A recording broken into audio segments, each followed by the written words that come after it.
Olá pessoal, tudo bem? Muito prazer, o meu nome é Xavier, sou formado em Teologia, fui professor do Instituto Teológico Ibapa, atualmente estou ligado a um projeto da Escola Clássica do Instituto Calil Gibelli e recebi esse convite da amiga Angélica para comentar um pouquinho com vocês sobre esse importante teórico da pedagogia chamado Jan Amos Komensky, né? Ou como tradicionalmente é conhecido, Comênios, né? Eu sei que você pode estar se perguntando que a teologia poderia contribuir acerca de Comênios, mas é que, na verdade, além de um grande filósofo e pedagogo em seu período, Comênios também era um importante pastor protestante e grande parte do seu pensamento, ou que formava o seu pensamento sobre a pedagogia, está alicerçada numa interpretação filosófica e teológica, sobretudo do cristianismo protestante do qual ele estava inserido. Comênios nasce em 1592, num período em que na Europa a reforma protestante está se afirmando. Vale lembrar que Lutero está publicando suas 95 teses em 1517, as primeiras revoluções já estão acontecendo. E também é um período de afirmações científicas, afirmações filosóficas, grandes navegações. Então o mundo estava se ampliando, o mundo estava se desenvolvendo, já fim da Idade Média, início da Idade Moderna, e há várias descobertas sendo feitas, inclusive nesse período. E esse é o contexto do qual Comênios está vivenciando a sua primeira fase, né, a infância. Logo no início do século XVII, né, ali na sua infância, ele ainda perde os pais muito cedo, com 12 anos de idade. Os pais que já eram tradicionalmente de uma família protestante, e ele passa a ser educado por uma segunda família também de uma linha protestante, sobretudo de uma educação mais rígida, né? E isso tudo vai influenciar Comênios. Vale lembrar que uma das bandeiras, né, do proselitismo protestante do período era não só levar o conhecimento do Evangelho às pessoas, mas proporcioná-las que elas mesmas pudessem ler e interpretar os textos sagrados, né? Então, essa necessidade de leitura e interpretação é que vai começar a fomentar, né, o pensamento de Comênios sobre a necessidade pedagógica de educar também as pessoas por meio do Evangelho, né? Então é essa estrutura teológica e filosófica que vai ser no futuro a base da primeira parte da sua grande obra chamada Didática Magna, né? O período do século XVII é um período de revoluções muito tensas, sobretudo na parte religiosa. Comênios, além de vivenciar, testemunhar o reitor da sua faculdade sendo queimado vivo pela Inquisição Católica, ele passa por uma das guerras mais sangrentas envolvendo protestantes e católicos, chamada Guerra dos 30 Anos, né? A guerra que começou em 1618 e encerrou em 1648. Logo em 1649, como vocês podem observar, ele publica, portanto, a Didática Magna, que é vista como, dentro da pedagogia, a sua mais obra-prima, que influencia até hoje o processo e o sistema educacional do qual nós conhecemos. Então, para entender Comênios na sua profundidade, é importante também entender o período e o contexto do qual Comênios está vivenciando tudo aquilo que está formando o seu pensamento, né? Vale lembrar que ele é dentro da teologia, um milenarista. O que seria isso? É aquele que crê que no retorno de Jesus haverá um período de 1000 anos em que o próprio Jesus reinará na Terra. Então, para Comênios, viver esse período não poderia ser de qualquer jeito. Você teria que ser alguém formado, alguém instruído, alguém educado, alguém eloquente para poder experimentar a máxima de viver o período de 1000 anos com Cristo. Então, como vocês podem observar, esses pequenos detalhes dentro da teologia de Comênios, que muitas vezes é assim ventilada na sua obra, é que nos permite enxergar também essa sua parte religiosa no processo de formação do seu sistema educacional, né? Um detalhe também importante é o processo de transição entre a escola das artes liberais e das artes mecânicas.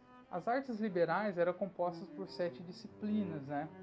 Nós tínhamos lógica, dialética e gramática na sua primeira fase, conhecido como trivium. Na segunda fase, música, aritmética, geometria e astronomia, formando assim o que era chamado de 7 artes liberais, dividida entre trivium e quadrivium. Após o aluno passar por esse processo, ele então escolheria as 3 últimas áreas de formação, qual ele faria, que seria direito, medicina ou teologia. Dentro desse processo das artes liberais, era o aluno que buscava o conhecimento, era o aluno que buscava a sua formação intelectual, e o único projeto do qual ele estava inserido era de aquisição de conhecimento. A transição, portanto, a ruptura com as escolas liberais é o surgimento daquilo que vai se chamar de artes mecânicas, ou seja, o conhecimento agora não vai ser só apenas para formar o intelecto, mas ele vai ter uma função prática e social de instruir a pessoa para, por exemplo, uma profissão, um engenheiro, um artista, um dentista, um médico e afim, do qual ele vai ter, sobretudo agora, uma certa remuneração. Então a escola passa a ter uma formação prática e social para um profissional, não apenas um conhecimento, mas também de formar um profissional. Então é dentro desse contexto que Comênios está inserido e está ali formulando o seu pensamento filosófico e teológico.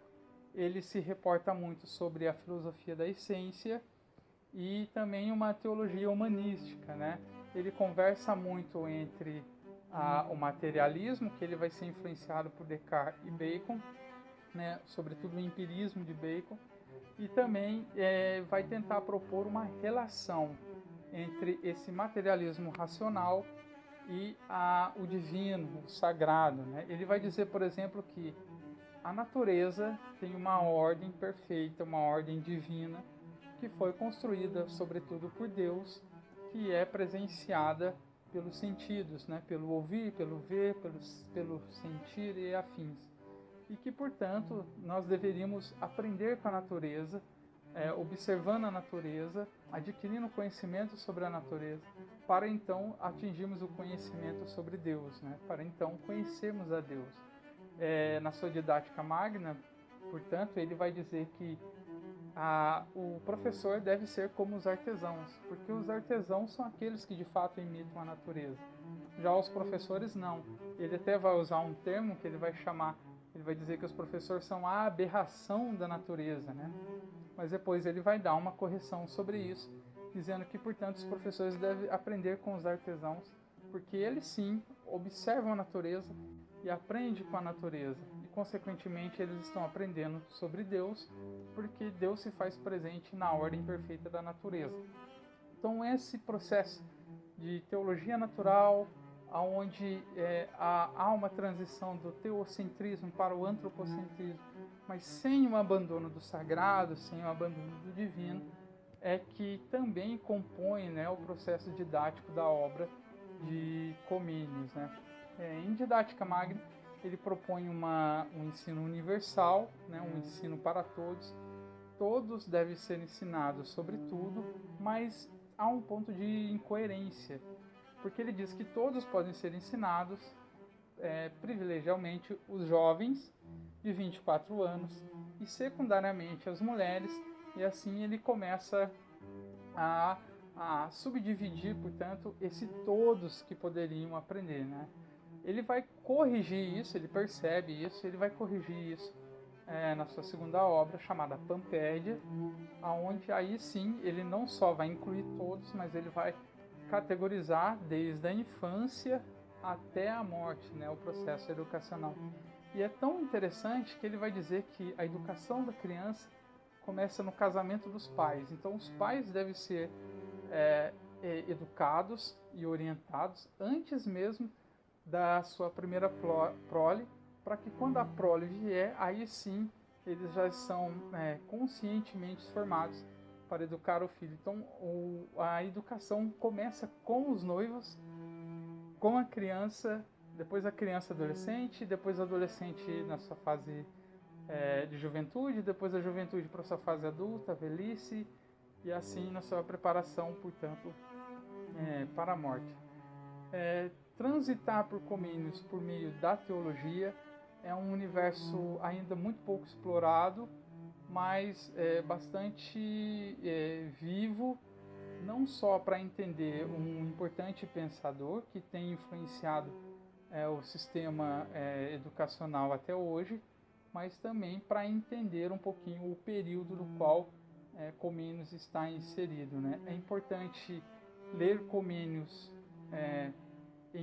no século XVII, é importante compreender Comênios no contexto do século XVII, é importante fazer uma leitura da sua pedagogia do século XVII, para depois sim compreendermos o processo pelo qual nós estamos vivenciando até hoje e que foi passado, por assim dizer, né, ao longo da história, né? Fica aqui um questionamento para que vocês possam talvez até debater acerca disso.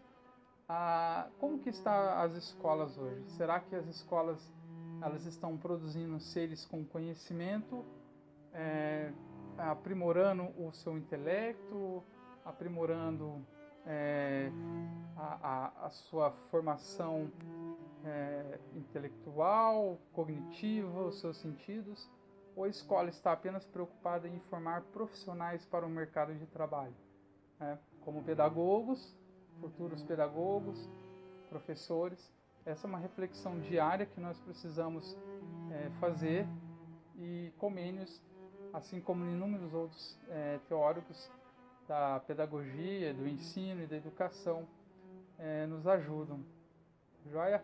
Eu espero poder ter contribuído de alguma forma com vocês, poder ter acrescentado de alguma forma um pouquinho dessa parte teológica de Comênios. Eu sei que é um vídeo curto, não dá pra gente estender muitas coisas, mas Comênios é sim um teórico que precisa necessariamente ser lido e compreendido. Um abraço a todos, tchau, tchau.